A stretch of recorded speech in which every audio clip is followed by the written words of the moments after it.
Hello everyone, my name is Jennifer Terri. I'm with Philippine Travel Updates, and you already know every 14th of the month or 30th of the month, there's always travel announcements in the Philippines.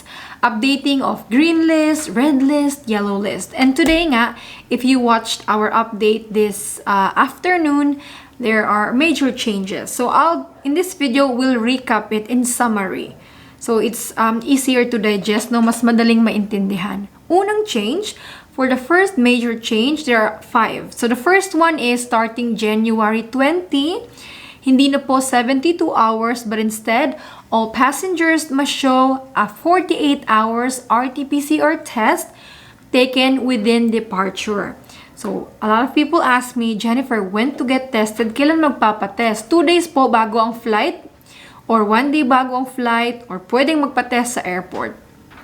As long as hindi ka lumampas sa 48 hours. So, for example, yung flight mo is January 22. Okay? So, January 20, pwede ka nang magpa-test. So, for example, then, January 22 at yung flight mo ay, let's say, 8 a.m. So, pwede kang magpa-test January 20, mga 10 a.m. So, plus 2 doon sa flight time mo para hindi ka lumampas ng 48 hours. Okay po, 48 hours before departure. Effective po yan January 20. If your flight is tomorrow, sa 15, sa 17, okay po yung 72 hours. They will accept that. Tatanggapin po. And still the same type of test, RT-PCR. 48 hours for all po yan ha. Green list, yellow list, red list. This Thursday. While children who are 3 years old and under are still exempted. Exempted pa rin po yung mga bata na 3 years old and under. Next major change is travel restrictions are lifted. Yay! No more useless travel bans on red list. Yes, so if your country is under red list, do not worry po. You can still go home. Marami tayong kababayan, OFWs from Saudi, or even balikbayans from Canada. You can still enter the Philippines. Pwede po kayo umuwi. Kahit commercial flight, pwede po. Wala na pong travel restriction. Filipino, balikbayan, foreigners with visa, wherever you are coming from the world, you can enter the Philippines. But foreign tourists are still not allowed, okay? The same restrictions still apply. It's just that red listing, travel restriction is lifted. While speaking of red list, these are the updated red list countries. Yes, there are more red list countries, guys, no? I'm just gonna flash it on the screen. I'll just mention major countries like Spain, Saudi Arabia, Canada, Iceland, Mozambique. Yan po. If you're coming from this country, if nagagaling po kayo sa mga countries na ito, you can still enter the Philippines. Yun nga lang, you have to follow the red list protocol. Mas mahaba po yung quarantine.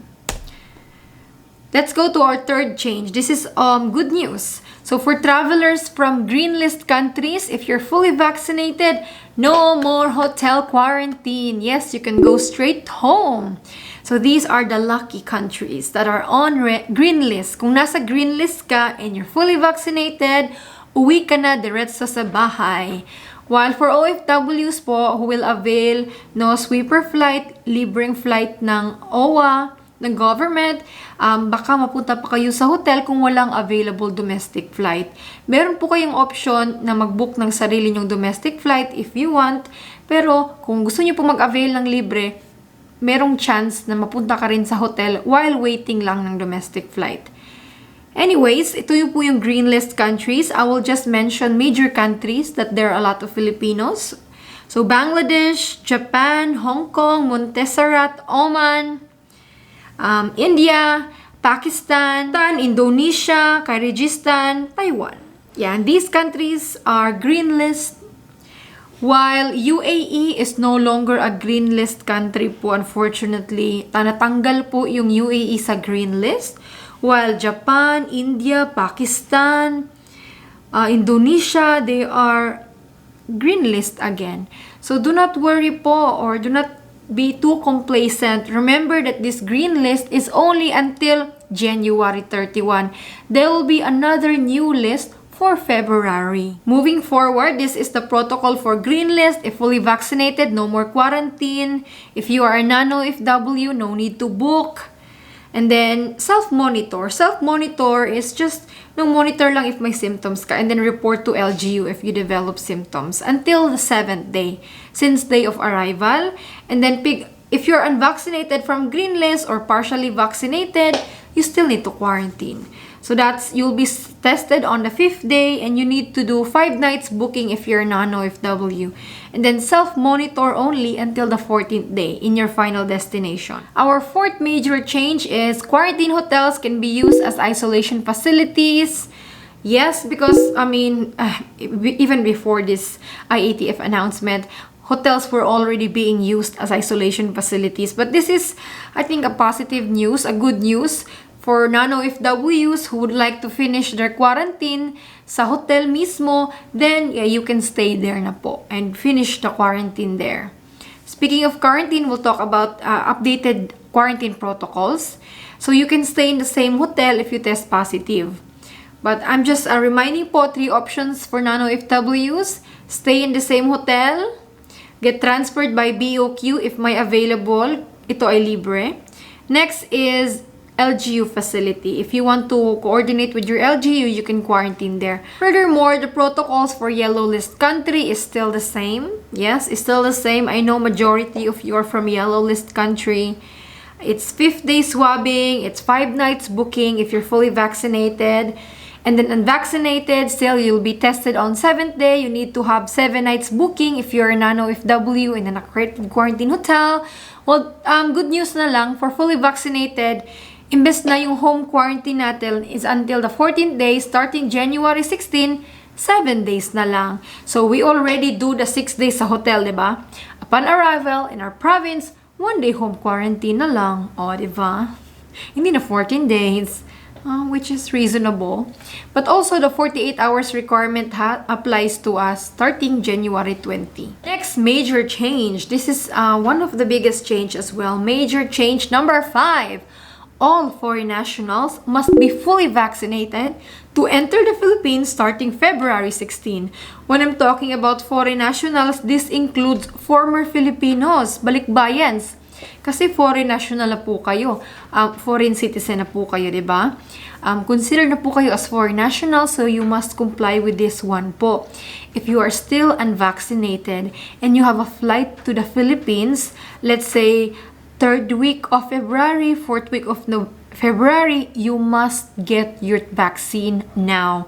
Otherwise, you run out of time. Because to be considered fully vaccinated, it has to be 14 days after the 2nd shot or 14 days after the 1st shot if it's J&J. So ngayon, 1 month na lang po. And there is a, diba, gap. For example, Pfizer or Moderna has 3 to 4 to 5 weeks gap. With the 2nd shot, I'm thinking baka hindi na po enough yung time if yung flight nyo is 3rd week of February. But anyways, there are exemptions for this requirement po. This is starting February 16. Again, if your flight is tomorrow, if your flight is on the 1st week of February, you can still enter the Philippines if you're unvaccinated and you are a foreign national. But please also be reminded that the Philippines is becoming really strict for the unvaccinated. You may not be able to board the plane, ride a jeepney, ride a bus if you're unvaccinated, especially in Manila. So that's something to think about. Anyway, there are 3 exemptions for foreign nationals. If you are a child under 18, you don't need to be fully vaccinated. You're exempted from this requirement.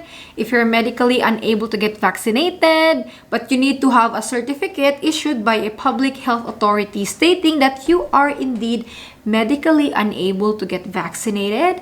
Next is diplomats, 9E visa holders and their dependents, and that's it. So if you're not exempted and you're a foreign passport holder, get vaccinated or don't travel to the Philippines. That's the only option. Or rebook your ticket to land before February 16. That's the only option. While DOH also updated their guidelines for those who test positive, close contacts. Okay, so ito po, if you're positive po or probable or asymptomatic or mild lang, 7 days daw yung quarantine. Pero pag unvaccinated or partially vaccinated lang, it's 10 days. Pag moderate symptoms, 10 days. Pag critical or severe or immunocompromised, 21 days. And then yung mga close contacts, 5 days lang if fully vaccinated. Pero pag unvaccinated, is 14 days. I really want to see these changes be applied to travelers because kasi as of now, 10 days pa. So hopefully gawin ng 7 days if asymptomatic or mild lang. Majority na nagkakasakit po ngayon is majority asymptomatic or mild lang naman talaga po. DOTR issued this limiting public transport, no vax, no ride, especially in the NCR po. Because it is under alert level 3 and meaning if you're unvaccinated, you cannot board the airplane, no land and sea travel for you in and out of NCR. So for example, like me, I'm from Davao and I would like to go to Manila. I need to be fully vaccinated. I need to show physical or digital copy of your vaccination card or certificate. Pwede po yung LGU card if you're vaccinated in the Philippines. Pwede din yung DOH-issued vaccine certification. And an ID. I mean, it's a common na yan. Talaga kailangan ng ID pag mag-travel. While who are exempted from this no vaccination, no ride policy? Persons with medical conditions that prevent them. So, medically unable, hindi pwedeng bakunahan. But they have to show proof, medical certificate, signed by a physician, doctor, and people who will procure essential goods such as food, water, medicine, ganyan. Very limited lang guys. So get your vaccinations po. Kasi po, life is very hard for you. If you are living in Manila and you're unvaccinated, there's a lot of restrictions. You won't be able to go to the malls, eat in the restaurants, ride jeepney, ride the bus. Yeah, it sounds like you're being locked down. Well, there is hope. The Bureau of Investments green lights gives a signal go for 23 million monopilverair producer. This is a COVID-19 pill po. Hopefully, no, this will be used na to help fight COVID-19 casualties. This will be part of our living with COVID. This is the future. COVID-19 pills. This is a domestic producer pa. So, hopefully, it will be cheaper when it's being sold in the Philippines na. It's an oral therapy for COVID-19 patients. Yeah. And marami nagkakasakit ngayon sa Philippines. Bring your own vitamins from abroad. Yung paracetamol, vitamin C, vitamin D, guys. This is all for today po. Changes on green list, red list, and yellow list protocols. 48 hours RT-PCR starting January 20. No vax, no ride for flights leaving Manila, entering Manila. So this is actually hopeful. They resume the no quarantine upon arrival. Even if it's just for green list as of now, it's a start. Hopefully it will, after this Omicron surge, we will relax restrictions again, hopefully. But this is all po. Stay safe po kayo. Stay safe po kayo and God bless you. Let me know sa mga nag-avail ng green list protocol. Share your experience. We'd love to hear it. Stay safe and God bless you. Bye!